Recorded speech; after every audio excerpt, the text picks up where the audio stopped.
کسی گاؤں میں ایک فقیر رہتا تھا۔ فقیر کی حالت کیا ہوگی آپ اندازہ لگا ہی سکتے ہیں۔ وہ ایک گاؤں سے دوسرے گاؤں جا کر بھیک مانگ کر گزارا کرتا۔ نہ رہنے کو گھر، نہ پہننے کو اچھے کپڑے، نہ اس کے پاس کوئی پیسہ تھا، نہ ہی اس کی کوئی عزت کرتا تھا۔ وہ ایک گاؤں سے دوسرے گاؤں جا کر بھیک مانگ کر اپنی زندگی گزار رہا تھا۔ اکثر اس کے دل میں خیال آتا کہ خدا مجھ پر اتنا ناراض کیوں ہے کہ مجھے ایک فقیر بنا دیا۔ وہ مجھے بھی تو اچھا گھر دے سکتا تھا، پیسے دے سکتا تھا، اچھی نوکری دے سکتا تھا۔ اگر میرے پاس یہ سب کچھ ہوتا تو میں بھی دوسروں کی طرح ایک خوبصورت زندگی گزارتا۔ لیکن اس کی یہ خواہش اور دعا کبھی پوری نہ ہوئی۔ وہ فقیر کا فقیر ہی رہا۔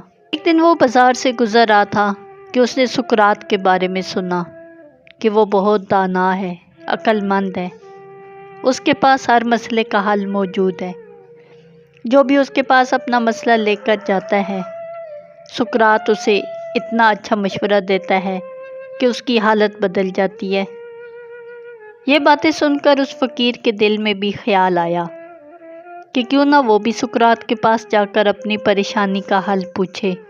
ایک دن وہ صبح سویرے نکلا اور چلتے چلتے سقراط کی درسگاہ پہنچ گیا۔ وہاں بہت سے لوگ موجود تھے۔ وہ بھی اپنی باری کا انتظار کرنے لگا۔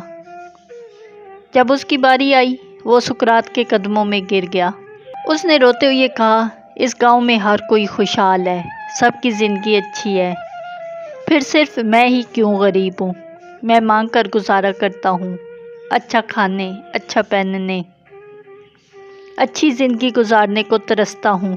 خدا میری زندگی کیوں نہیں بدلتا؟ مجھ پر رحم کیوں نہیں کرتا؟ مجھے سمجھ نہیں آتا کہ آخر میری کیا غلطی ہے، اور میں آخر ایسا کیا کروں کہ میری زندگی بھی بدل جائے، میں بھی اچھی زندگی گزار سکوں۔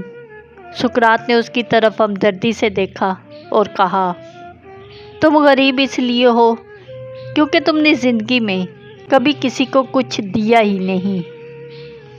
یہ بات سن کر فقیر کا منہ حیرت سے کھلا رہ گیا۔ اس کے چہرے پر غصے کے تاثرات ابھر آئے۔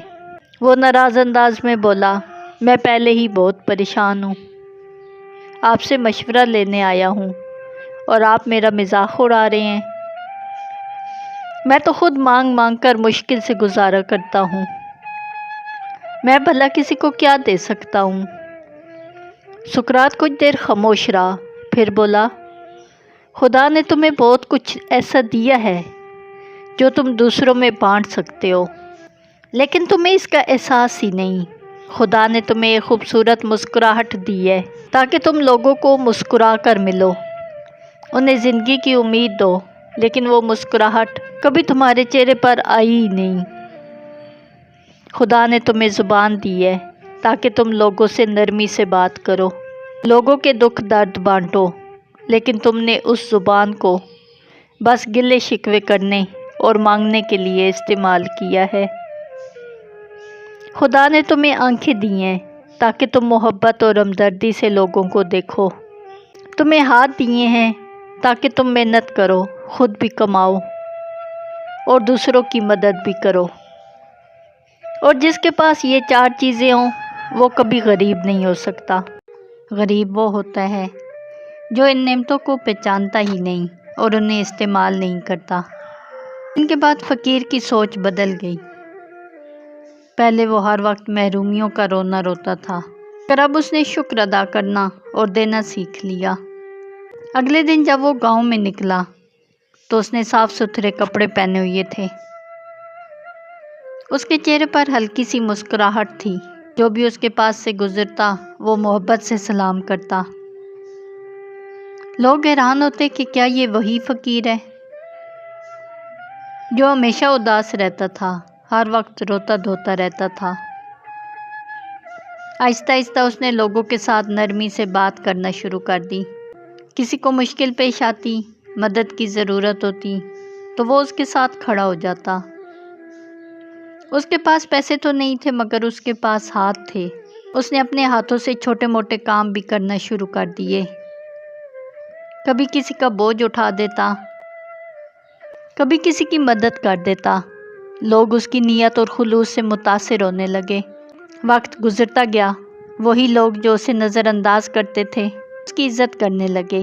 کچھ نے اسے کام دینا شروع کر دیا، کچھ نے اس کی مدد کی، اور آہستہ آہستہ اس کی زندگی سنورنے لگی۔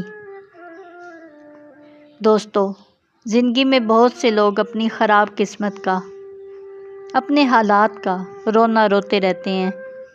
وہ سوچتے ہیں کہ خدا نے انہیں امیر کیوں نہیں بنایا، اچھی زندگی کیوں نہیں دی، لیکن انہیں یہ بات یاد رکھنی چاہیے کہ زندگی ہمیں کبھی کچھ نہیں دیتی، بلکہ ہمیں وہی لوٹاتی ہے جو ہم نے اسے دیا ہوتا ہے۔